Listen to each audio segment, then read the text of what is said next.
आदरणीय सम्मानित सभी लोकतंत्र के चौथे स्तंभ के यहाँ उपस्थित योद्धाओं, हमेशा से कांग्रेस पार्टी एक बात देश के सामने रखती आई कि भारतीय जनता पार्टी मूल रूप से किसान विरोधी एक विचार है, एक पार्टी है। देश की आजादी से लेकर आज तक जब भी भारतीय जनता पार्टी की देश में सरकार बनी हो या प्रदेशों में सरकार बनी हो, किसान की दुर्गति दिन पे दिन किसान के लिए घातक होता गया उनकी सत्ता। मध्य प्रदेश में भी यही हालात। देश में जिस तरीके से किसानों के काले कानून को लेकर किसान आंदोलित है और मोदी जी का अहंकार रावण से बढ़कर उनको चकनाचूर करने में लगा, सब विदित है, आप सब जानते हैं। मध्य प्रदेश में शिवराज सिंह जी ने अभी कुछ समय पहले दिल्ली में प्रधानमंत्री से एक मुलाकात की थी। उसके फोटो और विजुअल आपके माध्यम से देश के और प्रदेश की जनता ने देखा था कि एक डरा हुआ व्यक्ति देश के प्रधानमंत्री से मिल रहा है। वो डरा हुआ व्यक्ति कौन था? वो हमारा मुख्यमंत्री। जब वो प्रधानमंत्री से मिलकर बाहर आए तो उन्होंने कहा कि मैंने मूंग की खरीदी की सीमा बढ़ाने के लिए प्रधानमंत्री जी से आग्रह किया है। मूंग की खरीदी, इस प्रदेश में लगभग 1 करोड़ किसान जो खेती करते हैं उस भावना के हैं। मूंग के नहीं, तमाम किसान, और छोटे इसमें लगभग 65 से 70% किसान, छोटे और मझोले। मध्य प्रदेश में 13,000 मीट्रिक टन अतिरिक्त ग्रीष्म काल में भारतीय जनता पार्टी की सरकार ने मूंग खरीदा और लगभग 2,47,000 मीट्रिक टन मूंग खरीदना है। पर वो मूंग चींटी की चाल से लगातार मूंग के किसान आंदोलन कर रहे हैं। किसी भी प्रकार से होशंगाबाद और आसपास के क्षेत्र में क्या सरकार की यातना होती है मूंग खरीदी में, वो सर्वविदित।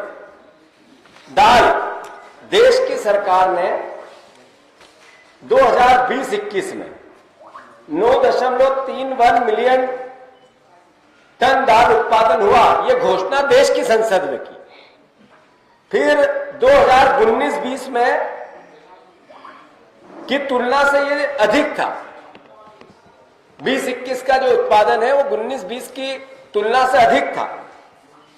2020 की खरीफ की फसल मिलाकर दाल का कुल उत्पादन 23.13 ton, lakh ton, million ton, 23.15 million ton हुआ। जबकि भारत का दाल की खपत भी लगभग इतनी है। ये भी भारत सरकार के आंकड़े हैं, ये मैंने कोई किसी अखबार या मेरी खुद की रिसर्च के नहीं है। अब 18-19 में देश में दाल का उत्पादन लगभग 22.8% हुआ, मिलियन टन हुआ था। बीते 3 सालों में दाल का एक्सपोर्ट पर रोक थी, क्योंकि हमारे पास जितनी दाल थी उतना ही हमारी मांग थी। लगभग आसपास जो सरकार के आंकड़े हैं वो ऐसे हैं। 3 साल की रोक को अनलिमिटेड दाल मंगाने के लिए भारत की सरकार ने, जब दाल का उत्पादन अभी होना है तो छूट दे दी। इसका मतलब है कि मूंग के किसानों के साथ जो धोखा, जो पाखंड ये शिवराज सिंह जी ने किया, मोदी जी ने देश की दाल उत्पादन, दलहन उत्पादन के किसानों के साथ किया। ये सब आंकड़े मैं आप लोगों को दे रहा हूं। उसका ये पत्र भी है जो इन्होंने अनलिमिटेड करने का, खरीदो, जिससे जितनी चाहे दाल मंगाओ और किसानों की जान की बन रही है तो बनने दो। ये किसान विरोधी विचार, ये कैसा होता है? वो ऐसा होता है जैसा मोदी जी बता रहे हैं। तीसरा, सोयाबीन का, पिछले साल आप लोगों के माध्यम से किसानों के सारे लगभग 70% से ज्यादा सोयाबीन समाप्त हो गए थे, खराब हो गए थे। और उसके लिए शिवराज सिंह जी ने घोषणा की थी कि मैं एक एक दाने का हिसाब, एक एक दाने का किसान के घर में जो खराब हुआ उसका एक एक अंश दूंगा। आज तक किसानों के पिछले साल की जो सोयाबीन खराब हुई थी उसका पैसा नहीं गया। शिवराज सिंह जी, कितने किसान के बेटे बनके उनकी हत्या करोगे आप, ये बताओ।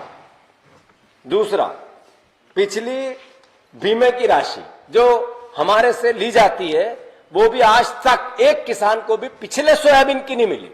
और कमल पटेल का बयान है इस बीच, सोयाबीन बोना घाटे का सौदा है। कहां पे बोला वो? ये किसानों का मत बो।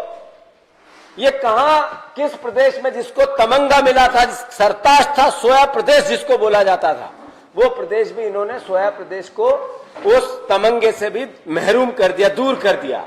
इसलिए ये मध्य प्रदेश विरोधी, किसान विरोधी ये सरकार है।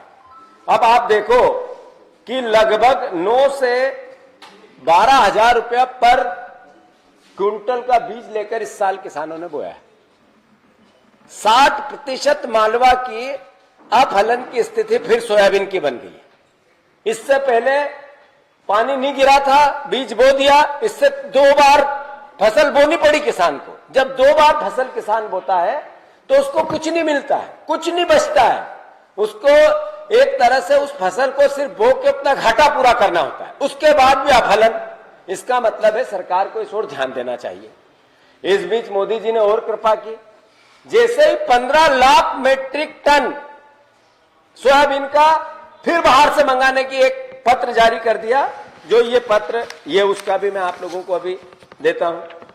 तो इसका मतलब ये है कि मोदी जी की सरकार जब किसान की फसल आती है तब बाहर से उत्पादन मंगा लेते हैं।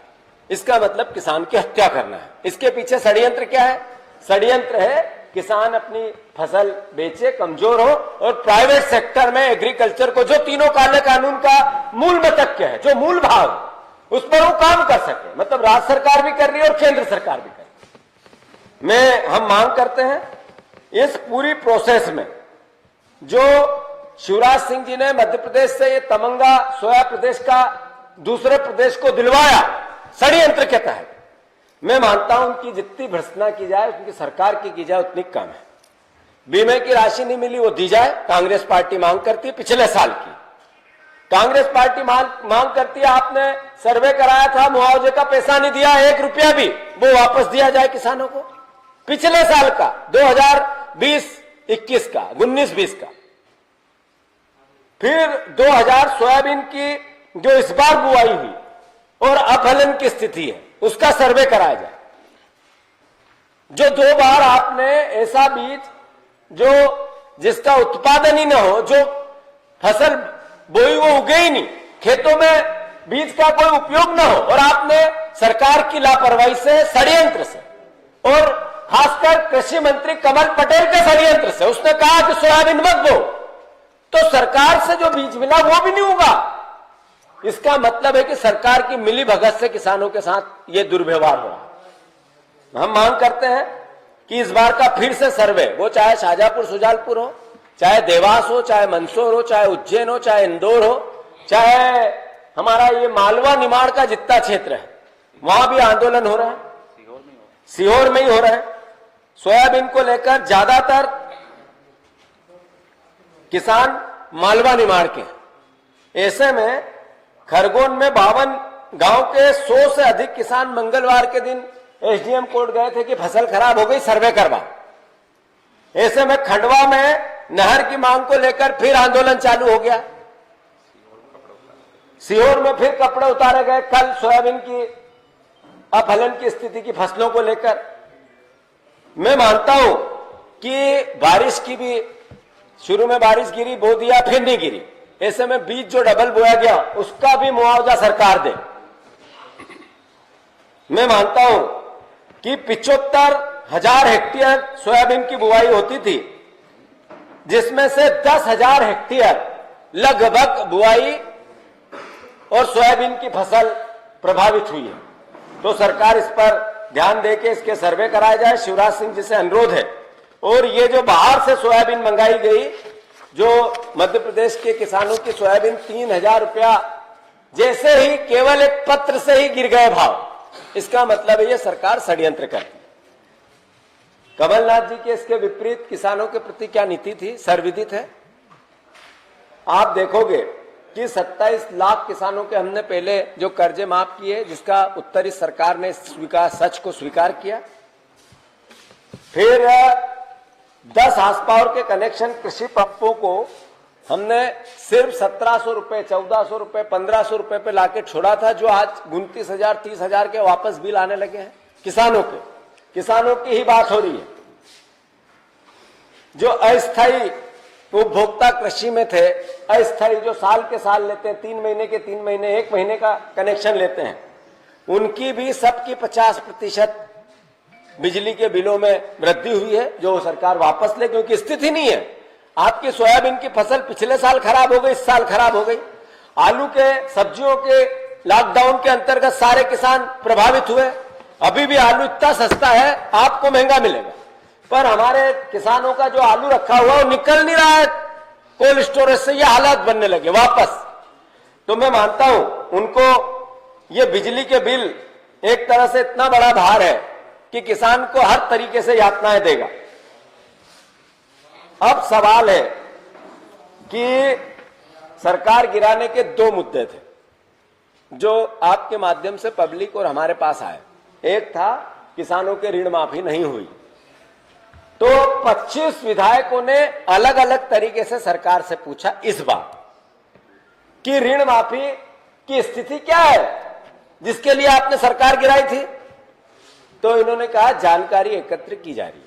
मैंने पिछले सत्र में पूछा था, तब कहा था जानकारी एकत्र की जा रही है। उससे पहले वाले सत्र में पूछा था, कहा था जानकारी एकत्र की जा रही है। उससे पहले वाले सत्र में पूछा था तो कहा था जानकारी एकत्र की जा रही है। 4 सत्रों से जानकारी एकत्र की जा रही है। मेरे 4 प्रश्न। ये सरकार किसान भाइयों सिर्फ आपकी आंखों में मिर्ची झोंकने का काम कर रही है। किसान का पुत्र शिवराज मोदी जी के डर से आपको और हमें किसान के बेटों को कंगाल करने में लगे। सोयाबीन की स्थिति मैंने एक बताई, दाल की बताई, मूंग की बताई। आलू के किसान जो मुझे मेरी बात सुन रहे हैं, देखो क्या स्थिति है। इस साल आलू के उत्पादन में 40 रुपया किलो का आलू आपने बीज डाला था, आज 12 रुपए, 13 रुपए, 10 रुपए आलू बिक रहा है। क्या आपको ये बात किसानों के हालात इस तरह के करेगी ये सरकार, ये अंदाजा था? किसानों का विरोधी भारतीय जनता पार्टी का मूल विचार है, ये हम हमेशा से कहते आए हैं। अभी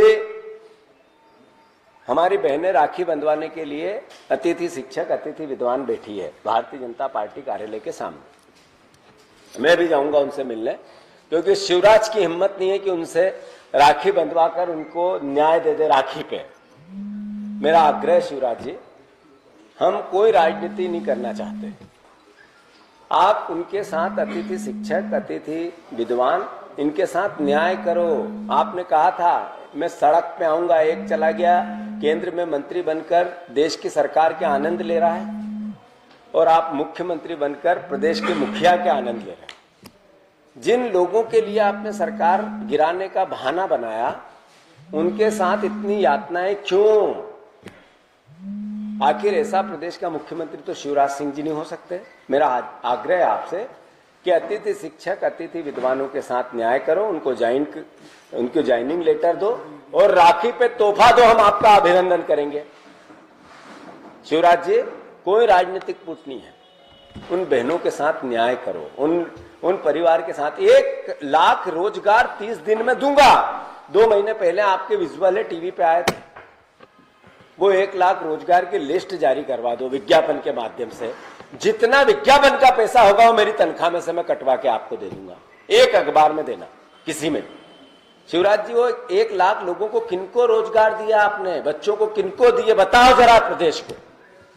झूठ और पाखंड से कब तक राजनीति करोगे आप? ये सवाल आज प्रदेश के सामने है। मैं प्रदेश की जनता को, दर्द है राखी पर आपको 25 रुपया फिर रसोई के गैस के बढ़ गए हैं। इसके लिए क्या कहूं, बधाई दूं, धन्यवाद दूं, सरकार को क्रिटिसाइज करूं।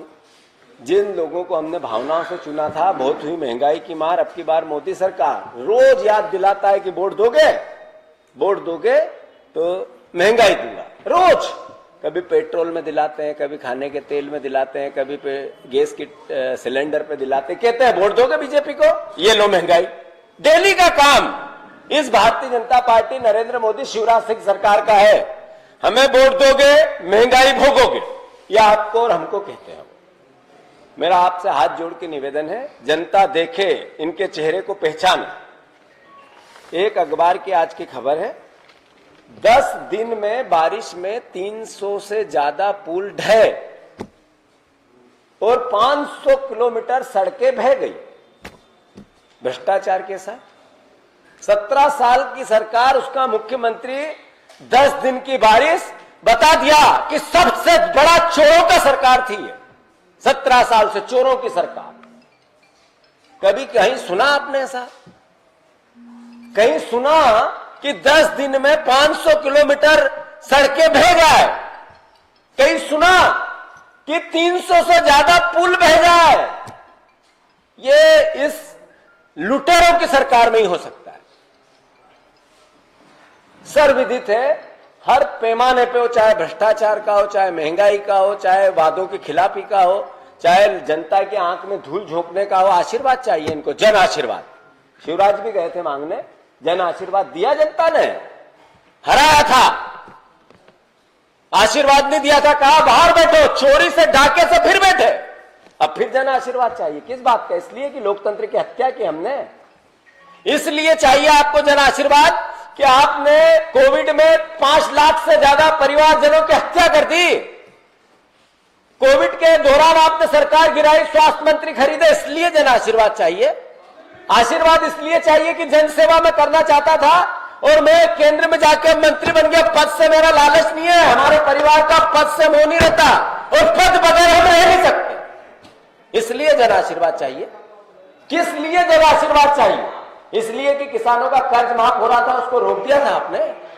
इसलिए चाहिए कि महंगी बिजली कर दी आपने। इसलिए जन आशीर्वाद चाहिए आपको कि आपने प्रदेश के युवाओं को बेरोजगारी के लिए दर दर भटकाने पर मजबूर कर दिया। काय का जन आशीर्वाद? एक तरफ कोविड में धार्मिक आयोजन नहीं होंगे, एक तरफ कोविड में किसी प्रकार का किसी भी सामाजिक आयोजन नहीं होगा, पर भारतीय जनता पार्टी की रैलियां निकलेगी, इसका जन आशीर्वाद चाहिए। प्रदेशवासियों, जानो, समझो, देखो, कांग्रेस पार्टी इन सब बातों पर भारतीय जनता पार्टी की निंदा करती है। धन्यवाद।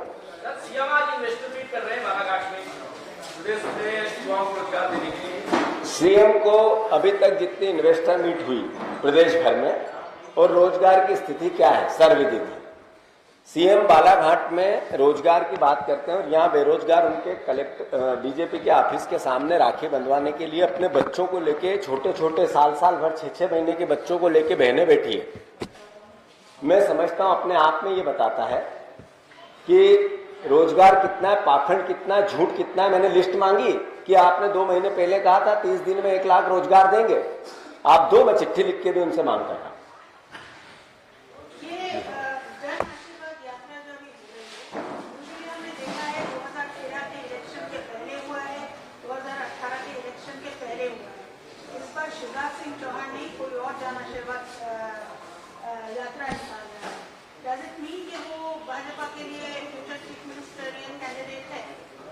ये शिवराज सिंह जी बताए, ये हमारा काम नहीं। जहां तक प्रश्न है जन आशीर्वाद का, मैंने डिटेल में कहा है किस बात का जन आशीर्वाद? इस बात का कि इस प्रदेश को हमने 2,80,000 करोड़ रुपए के कर्जे में ले गए। किस बात का जन आशीर्वाद भैया?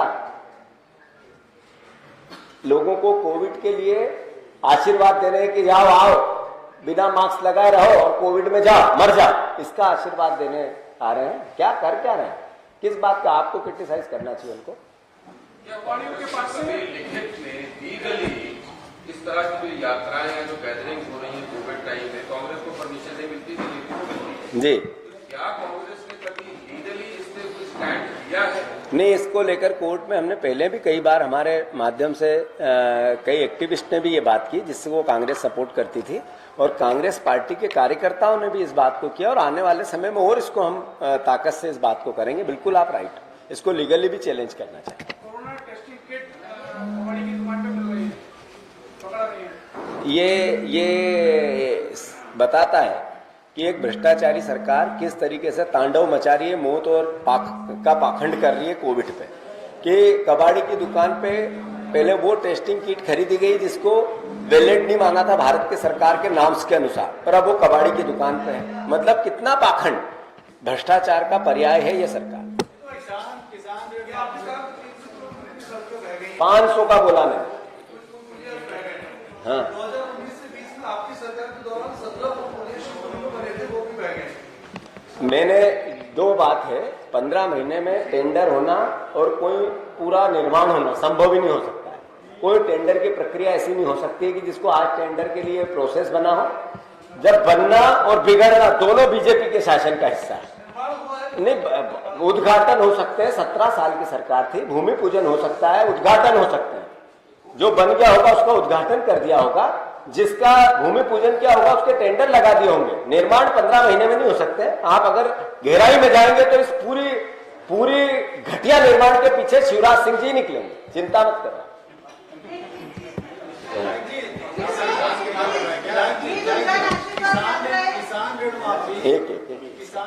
आप किसके? किसान ऋण माफी के दम पर मध्य प्रदेश में कांग्रेस की सरकार बनी, फिर गिर गई। आप कह रहे हैं कि विधानसभा में सवाल लगा रहे हो, करें जानकारी। तो ये बड़ी योजना थी, इसको लेकर कांग्रेस का हम तो घर घर जाना, अभी इनमें 15 महीने आए, कोविड चला गया, मौतें हो गई, तांडव मच गया, भ्रष्टाचार चरम सीमा पे है, आपदा को अवसर समझा, सब है। कांग्रेस पार्टी जो कार्यक्रम बना रही है इन सबको लेकर बहुत गंभीरता से बना रही है, और आपको उसके लिए अवगत सही समय पे कराया जाए।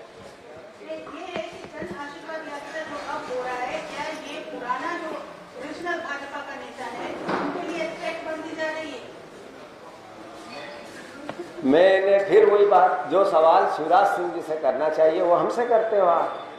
ये उनसे पूछो कि ये थ्रेट किसके लिए है, संकट किसके लिए, आने वाला परेशानी है किसके। हमें नहीं है परेशानी, हमें पता है बीजेपी के लोगों ने देश को, प्रदेश को छला है, जनता उनको भगाएगी। ए रहे या बी, सी रहे या जेड, सब हारेंगे। धन्यवाद। अच्छा, एक हाँ।